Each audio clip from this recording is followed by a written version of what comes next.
The Arizona sun beat down mercilessly on the dusty streets of Redemption Creek, its rays filtering through the stained glass windows of the First Baptist Church.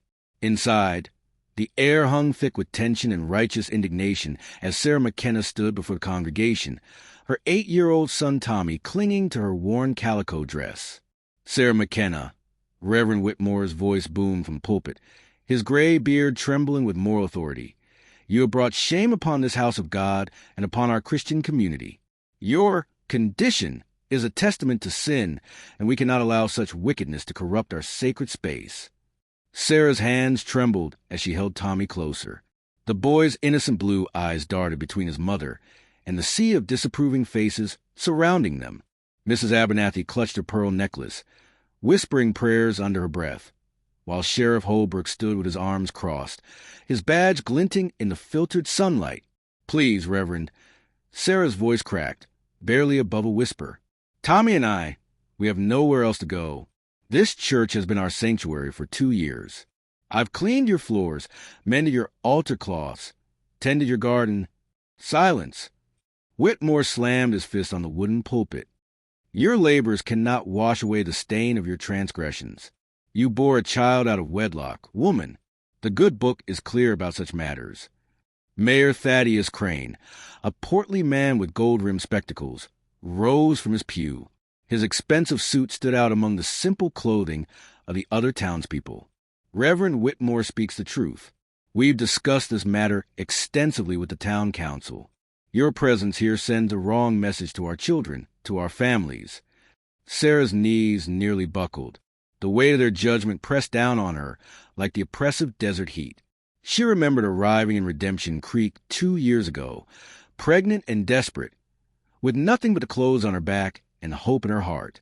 The townspeople had initially shown her Christian charity, allowing her to work for food and shelter. But as her belly grew and no husband appeared, their kindness had slowly transformed into suspicion, then contempt. "Mama," Tommy whispered, tugging at her sleeve, "why are they being mean to us?" The question pierced Sarah's heart. How could she explain to her innocent boy that the world could be cruel to those who didn't fit its narrow definitions of acceptability? "Mrs. McKenna," Sheriff Holbrook stepped forward, his spurs jangling against the wooden floor. "I'm afraid you'll need to gather your belongings and leave town by sundown. The council has voted, and the decision is final." A murmur of approval rippled through the congregation. Sarah looked around desperately, searching for even one sympathetic face among the crowd. She found none. These people who had sung hymns beside her, who had shared communion with her, now regarded her as a pariah. "But where will we go?" Sarah's voice broke completely now. "Tommy's never known another home. He has friends here. That should have been your concern before you chose the path of sin," Reverend Whitmore interrupted coldly. "Perhaps this exile will teach you the consequences of moral failing. Go now, and may God have mercy on your soul." As Sarah turned toward the church doors, her shoulders shaking with suppressed sobs, Tommy's small hand found hers. The boy's trust in her, despite everything, gave her the strength to take one step, then another. The congregation watched in silence as mother and son walked down the aisle that had once welcomed them. Just as Sarah reached for the heavy wooden door, it burst open with such force that it slammed against the wall. Sunlight streamed in, silhouetting a tall figure in black. The man's boots clicked against the floor as he stepped into the church, his spurs singing a different tune than the sheriff's, one that spoke of long trails and hard justice. The stranger's presence filled the entire space. His long black coat was dusty from travel, and a wide-brimmed hat cast shadows over his weathered face. Most notably, 2 Colt .45s hung low on his hips, worn smooth by years of use. The congregation fell into stunned silence. Well, the stranger's voice was low and gravelly, carrying the authority of a man accustomed to being heard. "Seems I've arrived just in time for the entertainment." Reverend Whitmore's face flushed red. "Sir, this is a private matter of the church. You have no business here." The stranger slowly turned his gaze toward the pulpit, and Sarah caught a glimpse of steel-gray eyes beneath the hat's brim.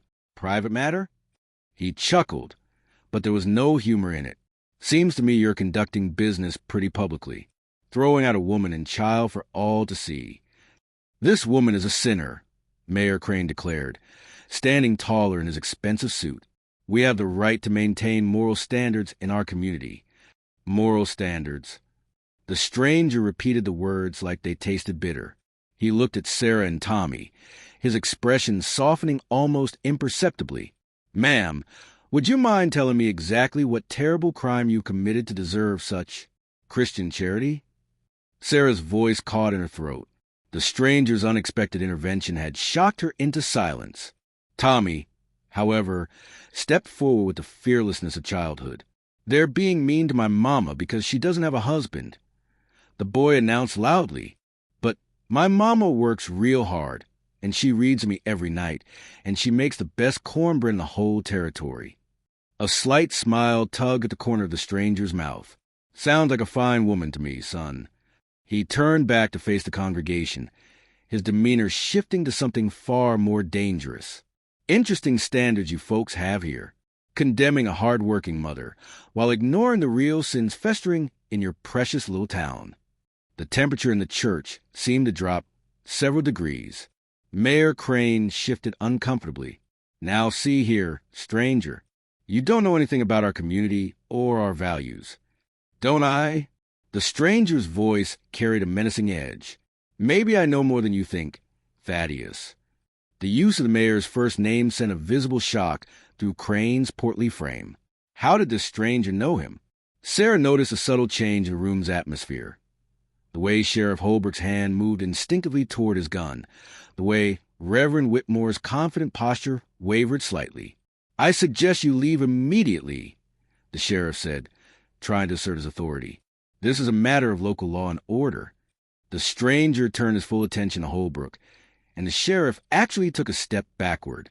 "Law and order? Is that what you call it when you throw a woman and child out into the desert with nowhere to go? When you let the powerful prey on the weak while hiding behind Scripture?" "Who are you?" Reverend Whitmore demanded, his voice rising with desperation and anger. The stranger was quiet for a long moment, letting the tension build. Finally, he reached up and slowly removed his hat, revealing a face marked by years of hard living and harder choices.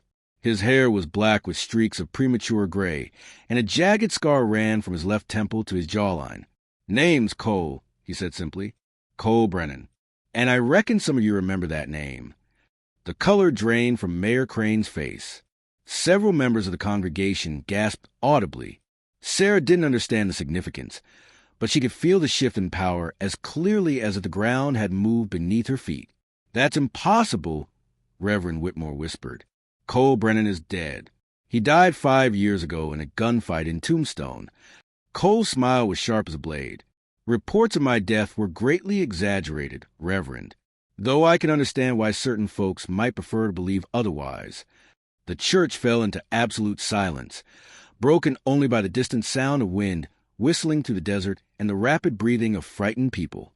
Sarah found herself caught between hope and terror, not knowing whether this man's arrival was salvation or simply a different kind of danger.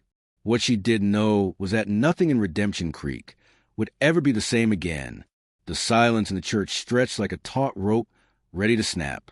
Cole Brennan stood in the doorway, a specter from the past that had suddenly become all too real for the terrified congregation. Sarah held Tommy closer, unsure whether the stranger's intervention was a blessing or a curse. "You're supposed to be dead," Mayor Crane repeated, his voice barely a whisper. Sweat beaded on his forehead, despite the morning chill that had settled over the church. Cole stepped further into the sacred space, his boots echoing ominously on the wooden floor. "Funny thing about rumors, Thaddeus. Sometimes they serve a purpose.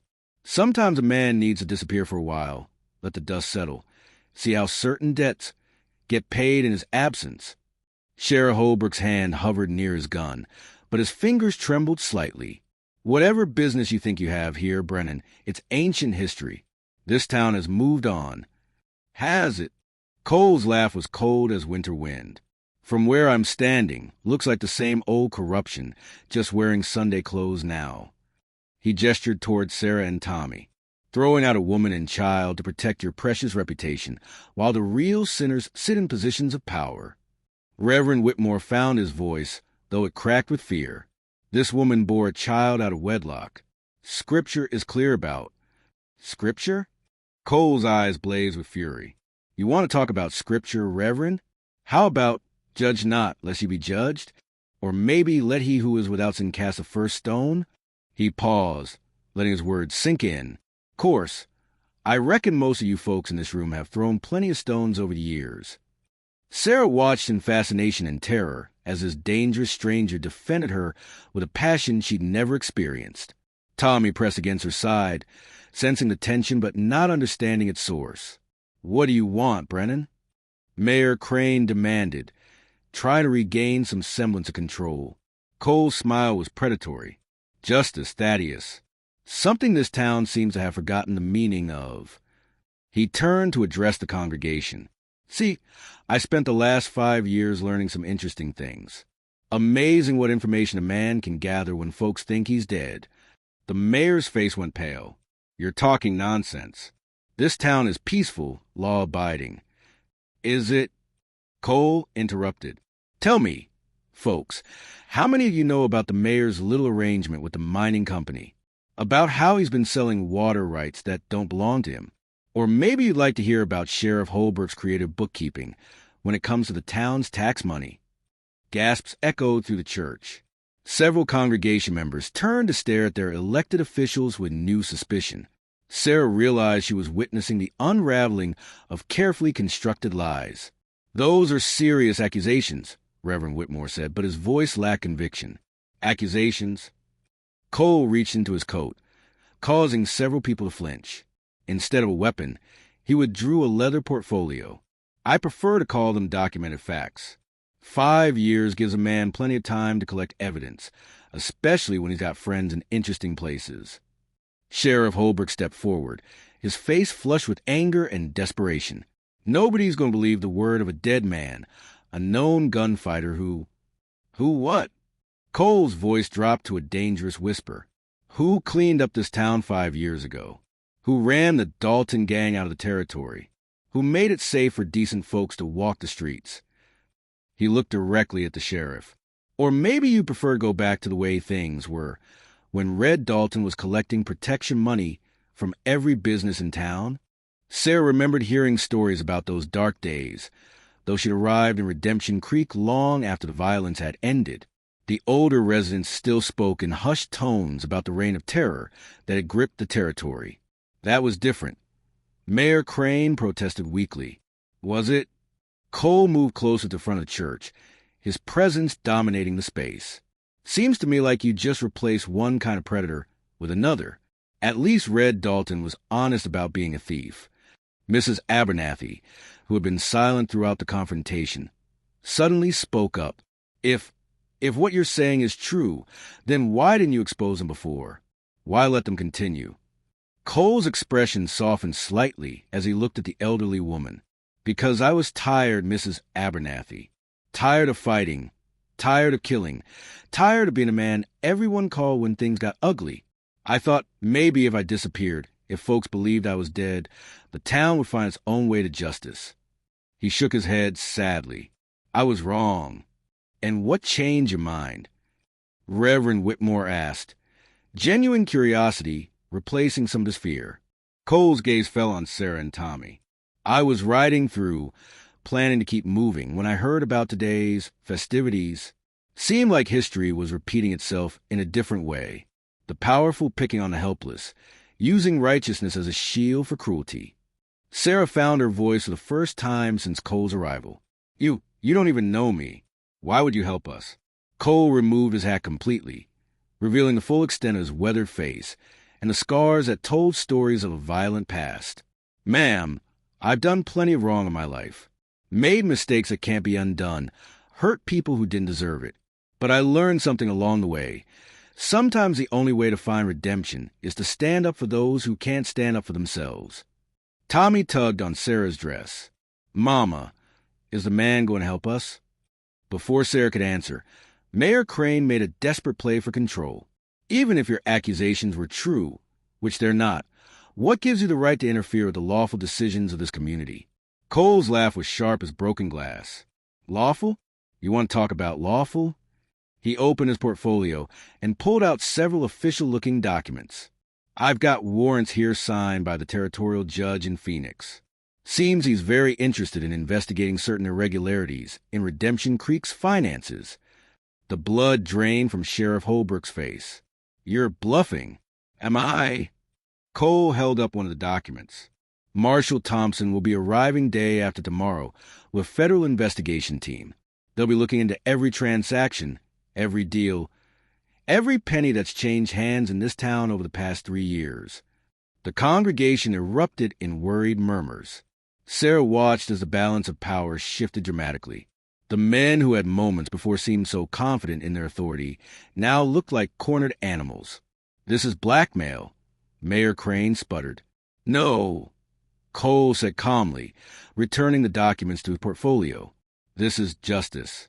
Something you should have considered before you decided to throw a woman and child into the desert to protect your own guilty consciences. Reverend Whitmore stepped forward, his moral authority crumbling. What do you want from us? Cole's smile was cold as winter steel. That depends entirely on how cooperative you're feeling, Reverend. How willing you are to make things right. The church fell silent again, the weight of Cole's words settling over the congregation like dust after sandstorm. Sarah felt a glimmer of hope for the first time in months, though she wasn't sure what price would ultimately be paid for the stranger's intervention. What she did know was that Cole Brennan had just changed everything, and there would be no going back to the way things were. The question now was whether that change would bring salvation or simply a different kind of damnation. As if reading her thoughts, Cole turned to her with an expression that was almost gentle. Don't worry, ma'am. Nobody's throwing you and your boy out of anywhere. Not today, not ever again. For the first time in 2 years, Sarah McKenna allowed herself to believe that justice might actually exist in the world. The afternoon sun cast long shadows across Redemption Creek's main street as word of the morning's confrontation spread like wildfire through the small desert town. Sarah sat on the porch of the boarding house where Mrs. Henderson had reluctantly allowed her and Tommy to take refuge, watching the comings and goings of townsfolk who now looked at her with a mixture of curiosity and uncertainty rather than outright condemnation. Cole Brennan had vanished after the church confrontation, disappearing as suddenly as he had arrived, but his presence lingered over the town like the memory of thunder after lightning strikes. Sarah could see it in the way people gathered in small groups, whispering urgently, in the way Mayor Crane's expensive carriage had been seen racing toward the telegraph office, and in the way Sheriff Holbrook now patrolled the streets with the nervous energy of a man who knew his time was running out. Mama, Tommy said, looking up from the wooden horse he'd been carving with his pocket knife. Where did the man in black go?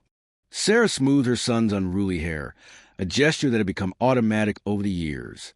I don't know, sweetheart, but I think he'll be back. Good, Tommy declared with the simple confidence of childhood. I liked him. He wasn't afraid of those mean people. Neither was I, Sarah realized with surprise.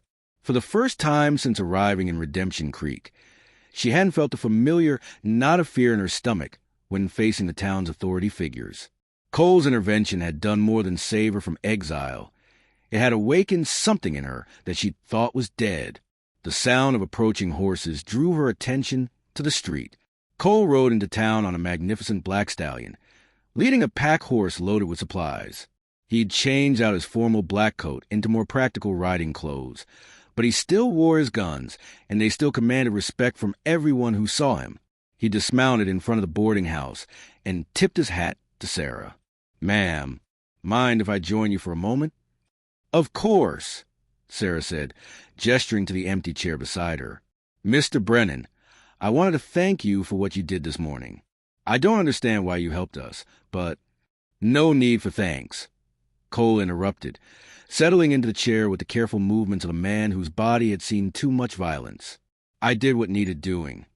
Tommy looked up from his carving, studying Cole with the intense curiosity of a child. Are you really a gunfighter like they said? Cole was quiet for a moment, considering his answer. I was, son, long time ago, before I learned that there are better ways to solve problems than with bullets.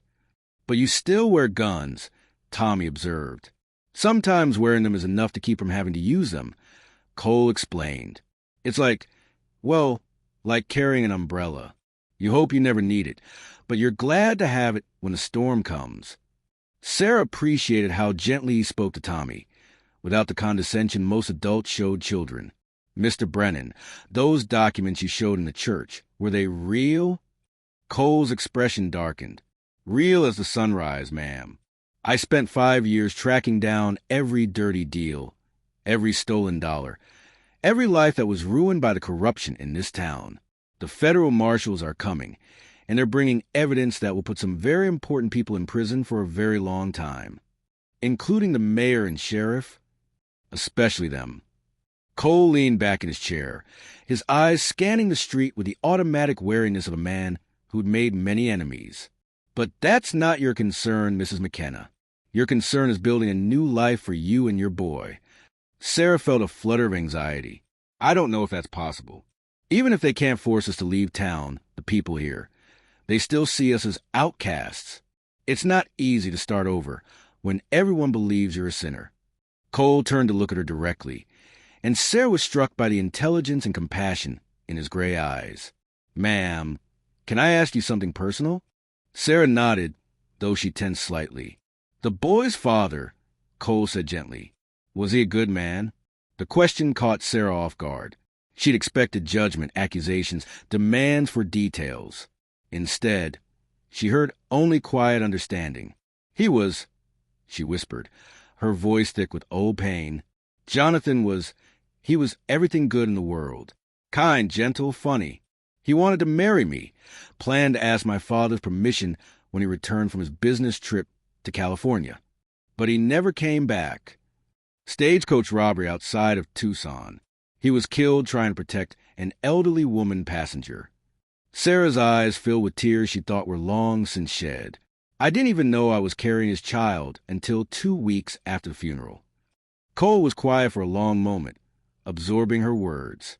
Tommy had stopped carving and was listening intently, hearing details about his father that Sarah had never shared before. So you came here to escape the shame? My father threw me out, Sarah said bitterly. Said I was a disgrace to the family name, that I should have waited to be sure before being with Jonathan. As if love follows a schedule, as if grief give you time to be practical. And you've been carrying that shame ever since. Sarah looked at him in surprise. Haven't I earned it?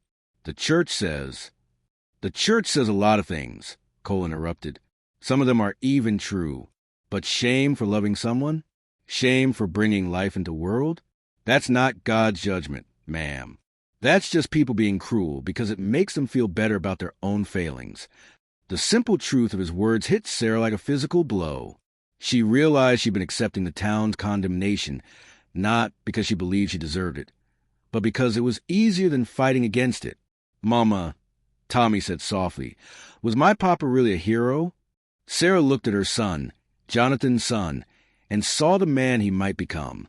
Strong, brave, kind. Everything his father had been. Yes, sweetheart. He was a hero. Cole stood up, checking the position of the sun. It's getting late, and I have some business to attend to before tomorrow. Mrs. McKenna, I want you to know that whatever happens in the next few days, you and Tommy are under my protection. Anyone who has a problem with that can discuss it with me personally. Mr. Brennan. Sarah called as he started to leave. Why are you really doing this? The truth this time. Cole paused, his hand on his horse's reins. When he turned back to her, his expression was haunted by memories she couldn't begin to imagine. 5 years ago, there was another woman in another town. She was in trouble, needed help, and I was too busy playing the dangerous gunfighter to pay attention. Too concerned with my reputation to notice that someone was hurting right in front of me. His voice grew quiet. By the time I realized what was happening, it was too late. She died because I was too proud to help someone who needed it. Sarah felt her heart break for this man who carried such guilt. That wasn't your fault, wasn't it? Cole mounted his horse with fluid grace. Maybe not entirely, but I swore that day that I'd never again let the innocent suffer while I had the power to stop it. Call it penance, call it redemption, call it whatever you want. But I won't let history repeat itself. As he rode away, Sarah sat in the gathering twilight, holding Tommy close and feeling something she hadn't experienced in years, the belief that tomorrow might actually be better than today. Across town, in the mayor's office, desperate men were making desperate plans. But for the first time since arriving in Redemption Creek, Sarah McKenna wasn't afraid of what those plans might bring. She had an angel in black watching over her, and sometimes that was enough to make all the difference in the world. The morning of reckoning arrived with a dust cloud on the horizon and the thunder of approaching horses. Sarah stood at her window in the boarding house. Tommy pressed against her side, watching as federal marshals rode into Redemption Creek, like an answer to prayers she'd been afraid to pray. Cole Brennan sat motionless on his black stallion in the center of the main street, positioned between the approaching lawmen and the town's nervous residents. He looked like a dark angel of justice, his presence both comforting and terrifying. Marshal Thompson, a grizzled man with silver hair and steel blue eyes, dismounted and approached Cole with the respect due to an old friend. "Cole, been a long time." "Tom." Cole's greeting was warm but reserved. "Appreciate you coming so quickly. When Cole Brennan sends word that there's corruption to clean up, I listen." The marshal's gaze swept over the assembled townspeople who had gathered to witness the unfolding drama. "Besides, the territorial governor's been getting complaints about this place for months. Seems like it was time for an official visit." Mayor Crane emerged from his office, flanked by Sheriff Holbrook and 2 of his deputies. Even from a distance, Sarah could see the fear in her eyes, the desperate calculation of men trying to find a way out of an impossible situation. "Marshal Thompson," Crane called out, his voice carrying false confidence. "What brings federal law enforcement to our peaceful town?" "Oh, I think you know exactly what brings me here, Thaddeus," the marshal replied, his tone deceptively casual. "Question is whether you're going to make this easy or hard on yourself." Cole dismounted and joined the 2 lawmen. "I prepared a complete file for you, Tom. Financial records, witness statements, correspondence. Everything you need to build your case." "Witness statements?" Sheriff Holbrook stepped forward aggressively. "Nobody in this town is going to testify against their own elected officials based on the word of a known killer." The words hung in the air like a challenge. Cole's hand didn't move toward his gun, but Sarah noticed a subtle shift in his stance, the way he seemed to coil like a spring ready to release deadly energy. "Actually," a voice called from the crowd, "some of us might have a few things to say." Sarah turned in surprise to see Mrs. Henderson, the boarding house owner, stepping forward. The elderly woman's face was set with grim determination. "Mrs. Henderson," Mayor Crane said, his voice taking on a warning tone, "I don't think you understand what you're—" "I understand perfectly, Thaddeus." Mrs. Henderson's voice carried across the street. "I understand that you've been stealing from this town for years. I understand that you forced small businesses to sell their water rights for a fraction of their value, then sold them to the mining company for 10 times what you paid. And I understand that when people tried to complain, Sheriff Holbrook made sure they stayed quiet." A murmur ran through the crowd. Other voices began to speak up. People who had been silenced by fear finally finding the courage to tell their stories. "He threatened to foreclose on my ranch," called out Jake Morrison, a weather-beaten rancher. "Said the bank would call on my loan if I didn't sell my water rights. My husband tried to file a complaint about the missing tax money," added Martha Winters, a widow whose husband had been the town's former accountant. "The day after he went to the territorial capital, he was found dead on the road. They said it was an accident, but the floodgates had opened. Years of suppressed anger and fear poured out as the townspeople finally felt safe enough to speak the truth." Sarah watched in amazement as her neighbors, people who had condemned her just days before, found their own courage in the presence of federal authority and Cole's protection. Sheriff Holbrook's hand moved toward his gun, but froze when he found himself looking down the barrel of Cole's Colt .45. The draw had been so fast that Sarah barely saw it happen. "I wouldn't," Cole said quietly. "You're outgunned and outnumbered, and most importantly, you're wrong.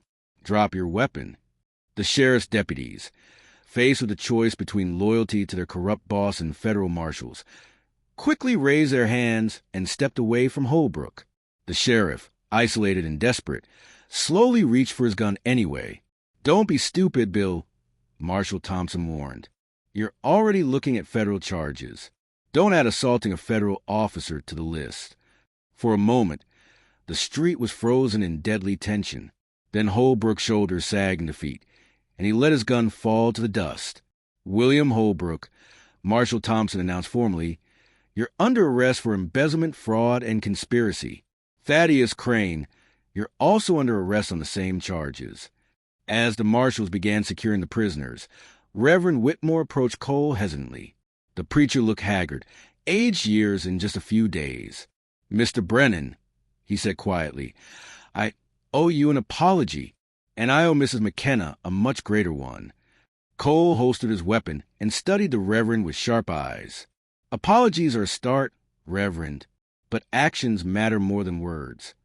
Whitmore nodded and turned to address the crowd. "My fellow citizens, I have allowed fear and prejudice to cloud my judgment. I have used Scripture as a weapon instead of comfort, and I have failed in my duty as a shepherd to this community." He looked directly at Sarah. "Mrs. McKenna, you and your son are welcome in our church. You have always been welcome. I ask your forgiveness for my blindness." Sarah felt tears streaming down her face. The vindication was overwhelming, but more than that, she felt the weight of years of shame and isolation finally lifting from her shoulders. "Thank you, Reverend," she managed to say. "Tommy and I would like to come back." As the marshal prepared to leave town with their prisoners, Cole approached Sarah one final time. The crowd had begun to disperse. People returning to their daily routines with the strange relief that comes after a storm has passed. "Well, ma'am," he said, touching the brim of his hat, "I reckon my business here is finished." "You're leaving?" Sarah asked, surprised by the disappointment in her voice. "No reason to stay," Cole replied. "Town's got honest law enforcement coming in. The corruption's been cleaned out, and you and Tommy are safe. That's all I came to do." Tommy tugged on Cole's coat. "Do you have to go? Can't you stay and be our friend?" Cole knelt down to the boy's level, his expression gentle. "Son, I'm not the staying kind, but I want you to remember something. Your mama is the strongest, bravest woman I've ever met. She faced down this whole town's judgment and never stopped believing in what was right. You should be proud of her." "I am," Tommy said solemnly. "Are you proud of her too?" Cole looked up at Sarah, and she saw something in his eyes that made her heart race. "Yes, son, I'm very proud of her." Standing up, Cole faced Sarah directly. "You don't need my protection anymore, Mrs. McKenna. You never really did. You just needed to remember how strong you already were. Will we see you again?" Sarah asked. Cole mounted his horse and looked down at her with a smile that was both sad and hopeful. "Maybe someday. This territory's not so big that our paths won't cross again." As he rode out of town, Sarah realized that Cole Brennan had given her more than just justice. He'd given her back her dignity, her faith in humanity, and most importantly, her faith in herself. Tommy waved until a mysterious stranger was just a black on the horizon. "I hope he comes back, Mama." "So do I, sweetheart," Sarah whispered. "So do I." But even if he never returned, Sarah knew that she would be all right. She had her son, she had her community, and she had something she thought was lost forever: hope for the future. In the end, that was worth more than all the gold in the Arizona territory. Justice had come to Redemption Creek, and with it, the chance for everyone to start again. Sometimes that's all anyone can ask for, the opportunity to prove that redemption is possible, even in the hardest places, even for the most broken hearts. As the sun set over the desert, painting the sky in brilliant shades of orange and gold, Sarah McKenna walked home with her son, no longer an outcast, but a valued member of a community that had learned the true meaning of Christian charity. The stranger in black had kept his promise. Justice had been served, and mercy had triumphed over judgment. In the wild west of 1882, that was miracle enough for anyone,